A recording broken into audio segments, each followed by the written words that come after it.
اعوذ باللہ من الشیطان الرجیم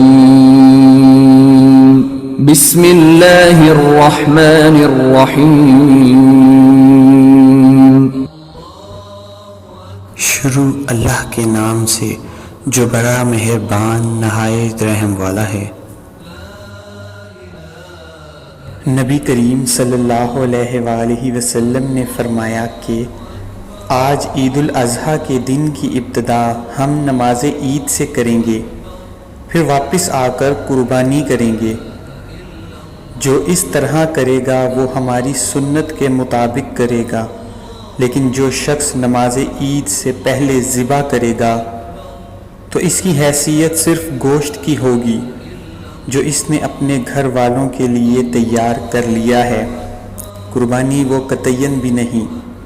اس پر ابو بردہ بن نیار رضی اللہ تعالی عنہ کھڑے ہوئے، انہوں نے نماز عید سے پہلے ہی ذبح کر لیا تھا اور عرض کیا کہ میرے پاس 1 سال سے کم عمر کا بکرا ہے، کیا اس کی دوبارہ قربانی اب نماز کے بعد کر لوں؟ نبی کریم صلی اللہ علیہ وآلہ وسلم نے فرمایا کہ اس کی قربانی کر لو، لیکن تمہارے بعد یہ کسی کے لیے کافی نہیں ہوگا۔